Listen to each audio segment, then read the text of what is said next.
normaliser pour finalement que les électeurs se disent demain, finalement, autant voter demain pour l'UMP comment dirais-je, de Copé avec son fameux pain au chocolat. Ramadan ou pas, nos petits-enfants ont le droit de manger leur pain au chocolat.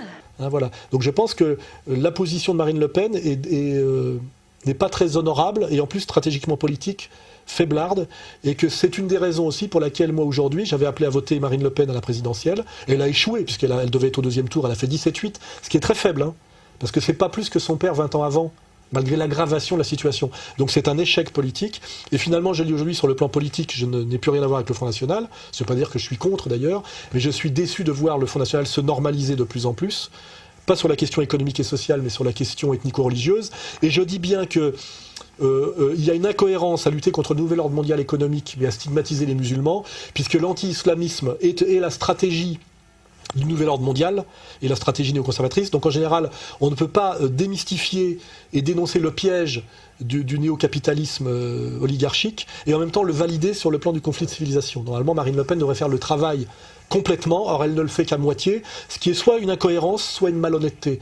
Et moi je le dis de toute façon, le but de la politique, c'est la cohérence et l'honnêteté. C'est pas l'épicerie, c'est pas de compter les 17,8, 17,9, les petits sous de la boutique. Hein.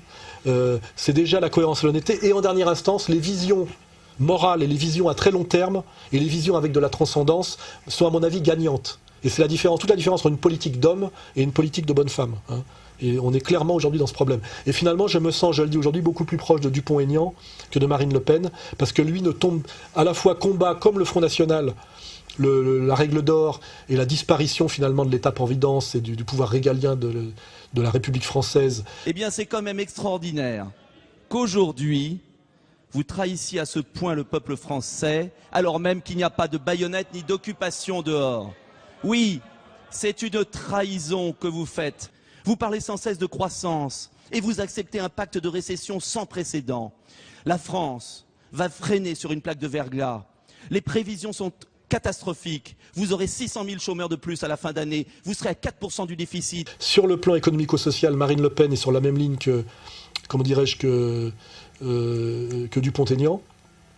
Mais sur la politique globale, je me sens aujourd'hui plus proche de Dupont-Aignan parce que lui ne tombe pas dans ce piège de l'amalgame entre islam du quotidien, islamisme radical, et de valider l'idée du terrorisme islamique, qui est une opération des services, je le dis bien. C'est une manipulation de l'État profond français, exactement comme ça l'est aux États-Unis. Un terroriste islamique en France est un petit crétin éduqué à la haine de la France par les éducateurs trotskistes et par le rap sponsorisé par le politique et les radios périphériques dominantes, et instrumentalisé, comme on l'a vu pour l'affaire Mera, finalement par les élites policières sous contrôle étatique, dans le but effectivement de créer du chaos, de la haine et de pousser à la ratonnade. Donc Marine Le Pen a parfaitement les moyens de comprendre et de dénoncer ces manipulations. Faire semblant de croire qu'il y a des cellules terroristes autonomes islamiques en France qui, dans le dos des services français, auraient les moyens de mettre l'État en danger et de porter atteinte à l'intégrité de la toute-puissance communauté juive de France, qui finalement humilie en permanence Marine Le Pen et la tient de plus en plus en laisse, c'est se foutre de la gueule du monde, c'est soit être stupide et désinformé, et donc ne pas être au niveau politique, soit mentir pour des raisons électoralistes. Et l'électoralisme de court terme n'est pas de la politique. Hein, voilà. C'est de l'épicerie, c'est de la politique de bonne femme, c'est pas de la politique. Jean-Marie Le Pen faisait de la politique, et je pense d'ailleurs qu'il est beaucoup plus sur ma ligne que sa propre fille. Marine Le Pen aujourd'hui est en train d'intégrer l'arc républicain chaque jour un peu plus, de perdre l'avantage qu'elle aurait pu garder en ayant toujours un coup d'avance, puisqu'aujourd'hui, tout ce qui se passe au niveau des problèmes de métissage, de crise économique, d'immigration incontrôlée, donne raison à Jean-Marie Le Pen et au Front National depuis 1973. Et au lieu de garder cet avantage en ayant encore un coup d'avance, finalement Marine Le Pen se met déjà derrière le Jean-François Copé de 2017. Hein. C'est une très mauvaise, c'est un très sale coup à faire à la cause nationale. Et finalement, ce n'est pas rendre hommage au travail qu'a fait Jean-Marie Le Pen, qui lui... et tout ça, d'ailleurs, est stigmatisé par la relation et l'attitude qu'ont eu les deux par rapport à Dieudonné. Bon, nous sommes dans un pays de liberté. Monsieur Dieudonné est un homme contesté, qui n'était pas... C'est ce qui vous plaît chez lui ? Qui ne fait pas... ce qui me plaît, c'est son défi, sa liberté de parole, son isolement, et peut-être aussi la persécution dont il est l'objet. Personnellement, je le trouve assez drôle. Dieudonné, c'est pas votre cam pour parler comme les banlieues.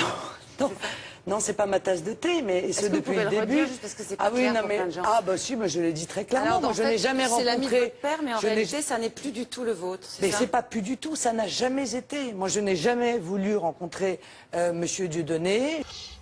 Le Pen s'est très bien tenu par rapport à Dieudonné, Marine Le Pen s'est toujours mal tenue par rapport à Dieudonné, et finalement je pense que moi, Dieudonné, incarnant beaucoup plus l'insoumission nationale, le patriotisme français authentique et jusqu'au bout, et la cause nationale qui habite profondément Jean-Marie Le Pen, je pense dans son âme, que finalement ce qui est en train de faire en ce moment le Front National sous pilotage de Marine. Je pense que le seul qui est sur la bonne ligne en ce moment, c'est Philippot. Je vais employer un mot dur, mais je suis obligé de le dire. Ce traité budgétaire, c'est une véritable monstruosité. C'est une monstruosité enfantée par un autre monstre, ce qui est devenu aujourd'hui l'Union européenne. Parce que ce sera encore moins de souveraineté budgétaire. Ce sont des commissaires non élus à Bruxelles qui vont décider. Et vous savez, quand les gens ne sont pas élus, ils ne sont pas responsables. Voilà. Et devant qui sont-ils responsables? Simplement devant les lobbies et les banques et les grandes institutions financières. C'est ça qu'aujourd'hui est devenue l'Union européenne, la prison des peuples, et c'est contre ça qu'il faut se battre, et il faut se libérer de cette prison-là. Et Philippot, finalement, qui ne tombe pas dans le piège de la provocation anti-islamique et islamique, est finalement plus proche d'un Dupont-Aignan que de Marine Le Pen, et ça va à mon avis finir par péter au Front National, car je ne vois aucun rapport entre Louis Alliot, qui je le rappelle a l'impudence et la vulgarité de m'envoyer au tribunal. Alors que j'ai fait campagne pour le Front National, en étant obligé, jour après jour, de batailler avec les musulmans pour qu'ils comprennent mon message, en me mettant gravement en danger, alors que ça ne me rapportait rien, il faut bien le savoir. Hein. Et que j'ai été remercié de ce travail que je fais pour la France. Je suis remercié par monsieur Ayotte de Perpignan, qui m'envoie au tribunal, alors qu'il est le conjoint de Marine Le Pen et le numéro 2 du Front National. Et que ça, Marine Le Pen l'a laissé faire. Hein. Je n'ai pas vu qu'elle s'y soit opposée. Voilà. Hein. Donc je trouve aujourd'hui que j'ai toutes les raisons aujourd'hui vu l'échec finalement de la présidentielle, de prendre mes distances par rapport à ce parti dans lequel je n'ai pas confiance, non pas à cause de son électorat ou de certains de ses membres que je connais très bien, mais à cause des positions tactico-tactiques de son appareil.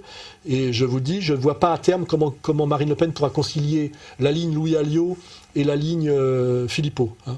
Et finalement, je le dis, Philippot me semble plus proche de Dupont-Aignan en réalité que de Marine finalement sous contrôle ou sous influence Alliot. Hein. Et j'attends effectivement que Marine Le Pen demande à Louis Alliot de retirer sa plainte contre moi, qui me semble être une dégueulasserie. Il n'est absolument pas normal qu'elle soit couverte par la présidente. Et je dis d'ailleurs que l'avocat du Front National, dont je ne citerai pas le nom, mais que je salue respectueusement, a refusé de prendre l'affaire, car il trouvait scandaleux qu'Alain Soral, avec ce qu'il avait fait pour le Front National, soit attaqué par un de ses dirigeants, que je rappelle, j'avais traité de con du mois. Donc simplement, le problème, c'est pas le vote juif qui n'existe pas, c'est de lever la fatwa juive sur le Front National. C'est ça l'enjeu. Mais pour ça, il n'y a pas besoin d'aller applaudir à la politique de Netanyahou-Lieberman. C'est stupide. Il n'y a pas besoin d'aller se prosterner en Israël et à donner des interviews à des sites d'extrême droite israéliens comme Gissen Israël. C'est minable. Ce qui n'était pas une injure ou une diffamation, mais un constat objectif en fonction de ses allégeances, de ses positionnements et de son entourage. Hein, voilà. Donc je salue très respectueusement Jean-Marie Le Pen, président d'honneur, et aussi l'avocat du Front National, qui est un parfait honnête homme. J'ai pu m'en rendre compte plusieurs fois en le côtoyant pour des questions précises. Voilà. En 2013, une majorité des États européens va devoir appliquer un nouveau traité. C'est le TSCG, ou plus simplement, le pacte budgétaire. Avant, le déficit ne devait pas dépasser 3% du PIB. Déjà, personne n'y arrivait. Maintenant, il ne devra plus dépasser 0,5% du PIB. Par exemple, en France, en 2010, ce déficit était de 5% du PIB, ce qui représente 96,5 milliards d'euros. Si on avait dû le ramener à 0,5%, cela aurait voulu dire une économie de 87 milliards d'euros. Pour réaliser cette économie, on aurait pu par exemple supprimer l'école publique, 61 milliards, plus la police, 25,5 milliards. Enfin, les vendre à des groupes privés. Difficile à imaginer, n'est-ce pas ?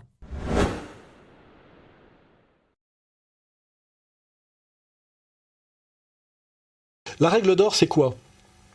C'est qu'après avoir mis l'État français dans la dette, en l'encourageant à s'endetter effectivement pour maintenir en place l'État-providence, malgré les déséquilibres comptables dus à un chômage de plus en plus aggravé, dû aussi à la logique néo-capitaliste, aujourd'hui on dit on arrête. C'est exactement la stratégie qu'a eu l'Empire pour démanteler la Yougoslavie. C'est-à-dire l'État n'a plus le droit de faire de la dette comme il avait avant. Ce qui veut dire que qu'est-ce qu'il fait pour pouvoir rembourser comme on lui coupe ses crédits bancaires ?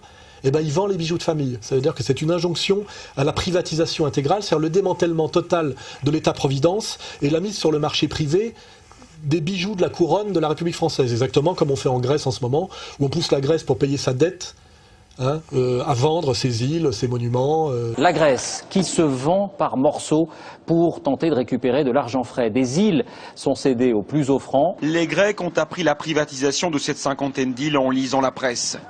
Une carte très précise, fournie par le ministère, a été publiée dans ce quotidien national. Des îles de 3 à 45 millions dispersées aux quatre coins du pays. C'était un système en deux temps. On met les Français dans la dette. On peut le voir avec une entreprise. C'est comme un banquier qui vous pousse à faire des investissements et qui vous ouvre un crédit très important pour que vous vous retiriez soit dans des investissements productifs, soit que vous vous habituiez à avoir des gros découverts, et qui joue dans le lendemain vous dit stop, plus de découverts. C'est la rigueur budgétaire, vous avez le droit à 0,5, alors que déjà 3, on n'y arrivait pas. Et bien là, ça veut dire quoi ? Par la garantie hypothécaire, et ben il vous dit il faut rembourser tout de suite, et donc qu'est-ce que vous faites ? Eh ben, on met en vente vos biens, on prend la possession de votre entreprise. Et c'est exactement ce qui est en train d'être fait au niveau macroéconomique, c'est-à-dire que après avoir créé une logique de dette favorisée par la destruction du système qui avait lieu avant la loi Rothschild de 73, où on empruntait à pratiquement 0%, on a mis un